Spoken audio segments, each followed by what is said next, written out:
నమస్తే, welcome to Bharati TV. నేను బాపయ్య. ఢిల్లీలో డబుల్ గేమ్, మోదీకి మండితే అంతే సంగతి అని చెప్పేసి ఈ వీడియోకి నేను ఒక టైటిల్ పెట్టాను. అంటే ఆంధ్రప్రదేశ్ మాజీ ముఖ్యమంత్రి వైఎస్ఆర్ కాంగ్రెస్ పార్టీ అధినేత వైఎస్ జగన్మోహన్ రెడ్డి ఢిల్లీలో డబుల్ గేమ్ ఆడుతున్నారా అని అంటే అవునని అంటున్నాయి పొలిటికల్ వర్గాలు. మరి జగన్మోహన్ రెడ్డి ఆడే డబుల్ గేమ్ కేంద్ర పెద్దలు అంటే ముఖ్యంగా నరేంద్ర మోదీ, అమిత్ షాలకు తెలిస్తే పరిస్థితి ఏంటి? వాళ్ళకి కాలిందనుకోండి, జగన్మోహన్ రెడ్డి పరిస్థితి, వైఎస్ఆర్ కాంగ్రెస్ పార్టీ పరిస్థితి ఏంటి అని చెప్పేసి మీకు కూడా అనిపిస్తుంది కదా. ఎస్, నాకు కూడా అనిపించింది, అందుకే టైటిల్లో అదే పెట్టాను. సో ఇక ఏ విషయంలో జగన్మోహన్ రెడ్డి డబుల్ గేమ్ ఆడుతున్నారంటే అందరికీ తెలిసిందే, ఈ డీలిమిటేషన్ బిల్లు విషయంలో. ఈ డీలిమిటేషన్ బిల్లు విషయం కేవలం వైఎస్ఆర్ కాంగ్రెస్ పార్టీకే కాదు, దక్షిణాది రాష్ట్రాల్లోని చాలా రాజకీయ పార్టీలకి కూడా మింగుడు పడని అంశంగా మారింది. ముఖ్యంగా దక్షిణాది రాష్ట్రాల్లోని అనేక రాజకీయ పార్టీలు ఈ డీలిమిటేషన్ బిల్లుని వ్యతిరేకిస్తున్నాయి. అలాగే ఎందుకు వ్యతిరేకిస్తున్నాయి అనేది కూడా మాట్లాడుకోవాలి. ఏ రాష్ట్రాలు వ్యతిరేకిస్తున్నాయి అనేది కూడా ఇక్కడ మనం మాట్లాడుకోవాలి. ముఖ్యంగా చూసుకుంటే తెలంగాణ, ఆంధ్రప్రదేశ్తో పాటుగా తమిళనాడు, కర్ణాటక, కేరళ రాష్ట్రాలు కూడా దీన్ని వ్యతిరేకిస్తున్నాయి. ఎందుకు వ్యతిరేకిస్తున్నాయంటే ఈ డీలిమిటేషన్ బిల్లుని 2011 జనాభా లెక్కల ప్రాతిపదికన అమలు పరుస్తున్నారు. అయితే అప్పట్లో అంటే 2011కి ముందు చాలా సంవత్సరాల పాటు దక్షిణాది రాష్ట్రాల్లో తెలంగాణ, ఆంధ్రప్రదేశ్, తమిళనాడు, కర్ణాటక, కేరళ రాష్ట్రాల్లో జనాభా నియంత్రణని చేపట్టారు. జనాభా నియంత్రణని చేపట్టడం వల్ల జనాభా నియంత్రణ చేపడితే ఏమవుతుంది? జనాభా తగ్గిపోతుంది. కానీ ఉత్తరాది రాష్ట్రాల్లో మాత్రం అప్పట్లో జనాభా నియంత్రణ చేపట్టనే లేదు. అక్కడ జనాభా మెండుగా ఉంది. సో మెండుగా ఉంటే ఏంటి? ఈ డీలిమిటేషన్ బిల్లు జనాభా లెక్కల ప్రాతిపదికన చేపడితే అక్కడ నియోజకవర్గాలు పెరుగుతాయి, లోక్సభ నియోజకవర్గాలు పెరుగుతాయి. పెరిగితే ఏమవుతుంది? అక్కడ బలం పెరుగుతుంది. దక్షిణాది రాష్ట్రాల బలం తగ్గిపోతుంది. కేంద్రంలో ఉత్తరాదిదే పైచేయి అవుతుంది. కాబట్టి దక్షిణాది రాష్ట్రాలన్నీ కూడా ఈ డీలిమిటేషన్ని జనాభా లెక్కల ప్రాతిపదికన చేపట్టొద్దు అని చెప్పేసి చెప్తోంది. అయితే ఇక్కడ ఎన్డీఏ కూటమి మాత్రం ఈ డీలిమిటేషన్ బిల్లు జనాభా లెక్కల ప్రాతిపదికన చేపట్టినా మాకేం అభ్యంతరం లేదని చెప్తుంది. ఎన్డీఏ కూటమిలోని పార్టీలు కూడా అదే చెప్తున్నాయి. అయితే ఇక్కడ ఎన్డీఏ కూటమిలో కీలకంగా వ్యవహరిస్తున్న నాయకుడు ఎవరు? చంద్రబాబు నాయుడు. ఆయన కేంద్ర పెద్దలతోటి మాట్లాడారు. కేంద్ర పెద్దలతోటే కాకుండా కేంద్ర మంత్రులతోటి కూడా మాట్లాడారు. ఈ డీలిమిటేషన్ బిల్లు మీద కొన్ని అపోహలు ఉన్నాయి. దీని గురించి ఏం చెప్తారు అని అంటే, వాళ్ళంతా కూడా డీలిమిటేషన్ బిల్లు జనాభా లెక్కల ప్రాతిపదికన చేపడుతున్నామని చెప్పేసి బిల్లులో పెట్టినా దక్షిణాది రాష్ట్రాలకు ఎక్కడా అన్యాయం జరగదు, 50% స్థానాలు పెంచుతాము అని చెప్పేసి ముందు నుంచి చెప్తున్నాం కదా.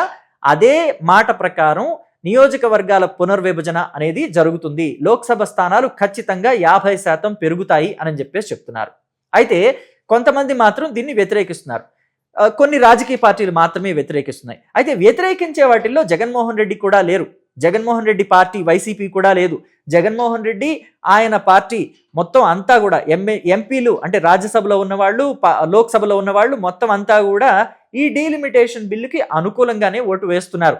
వాళ్ళంతా కూడా ఎస్ మాకు ఆమోదమే అని చెప్తున్నారు. కానీ ఇక్కడ డబుల్ గేమ్ ఏం ఆడుతున్నారంటే, వీళ్ళు జై కొట్టి డీలిమిటేషన్ బిల్లుకి ఇండియా కూటమిలోని పార్టీలు ఎవరైతే నై కొట్టారో ఈ డీలిమిటేషన్ బిల్లుకు మేము వ్యతిరేకం అని చెప్తున్నారు. ముఖ్యంగా స్టాలిన్ డిఎంకే పార్టీ ఎంపీల దగ్గరికి వెళ్ళటం, అలాగే టీఎంసీ మమతా బెనర్జీకి సంబంధించిన ఎంపీల దగ్గరికి వెళ్ళటం, అలాగే ఉత్తరప్రదేశ్లోని కొన్ని రాజకీయ పార్టీలు ఉన్నాయి కదా, ఇండియా కూటమిలో ఉండే సమాజ్వాదీ పార్టీ ఉంది కదా, ఆ పార్టీ ఎంపీల దగ్గరికి వెళ్ళటం, దీన్ని పూర్తిగా వ్యతిరేకించండి, డీలిమిటేషన్ బిల్లు ఆమోదం పొందకూడదు, బాగా వ్యతిరేకించండి అని చెప్పేసి వాళ్లతో మంతనాలు చేస్తున్నారట. ఇదేంటి? ఇక్కడేమో ఈ డీలిమిటేషన్ బిల్లుకి ఆమోదం అంటున్నారు, అక్కడికి వెళ్ళి మంతనాలు చేస్తున్నారు అని అంటే దీని వెనక అర్థం ఏంటంటే, డీలిమిటేషన్ బిల్లు గనక పాస్ అయింది అని అంటే ఇక్కడ వైసీపీకి చాలా నష్టం జరుగుతుంది. ఎందుకంటే కేంద్రంలో అధికారంలో ఉన్నది ఎన్డీఏ, ఇక్కడ తెలుగుదేశం, జనసేన పార్టీ ఎన్డీఏ కూటమిలోనే ఉన్నాయి. ఎన్డీఏ కేంద్రంలోనూ అధికారంలో ఉంది, ఇక్కడ రాష్ట్రంలోనూ అధికారంలో ఉంది. కాబట్టి వీళ్ళకి నచ్చినట్టు నియోజకవర్గాల పునర్విభజన జరిగింది అని అంటే వైసీపీ ఇక జీవితంలో కోలుకోలేదు అనే విషయం తేట తెల్లంగా అర్థమైపోయింది జగన్మోహన్ రెడ్డికి.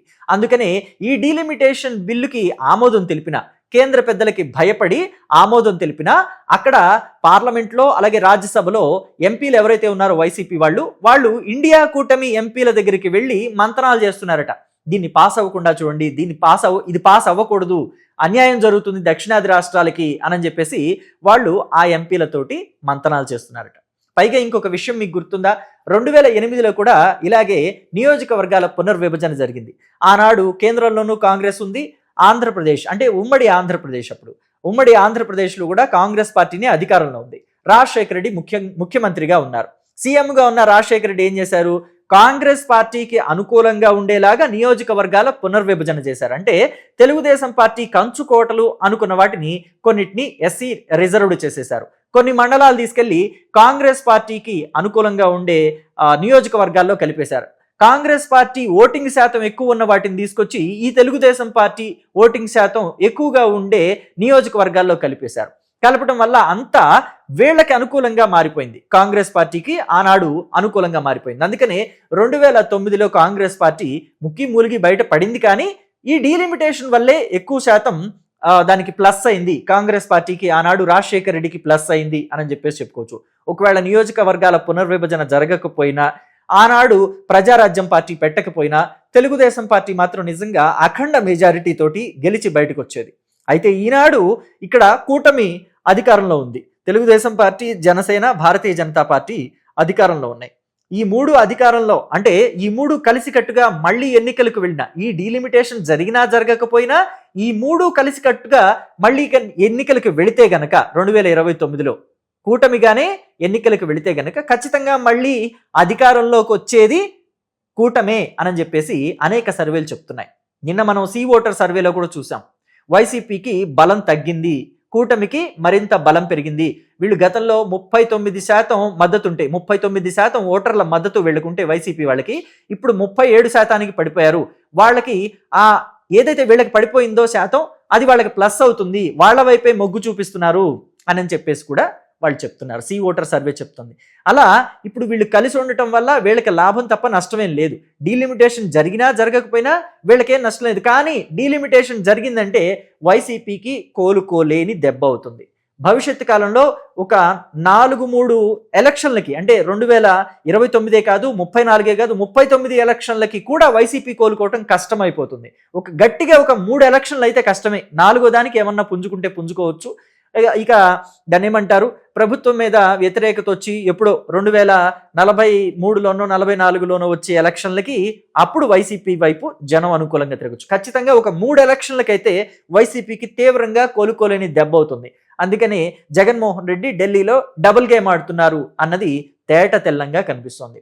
బిల్లుకి అనుకూలంగా ఓటేసిన ఇక్కడ అన్ని రాష్ట్రాల్లోని అన్ని రాజకీయ పార్టీలు ముక్త కంఠంతో మహిళా రిజర్వేషన్ బిల్లుకి ఆమోదం తెలుపుతున్నాయి.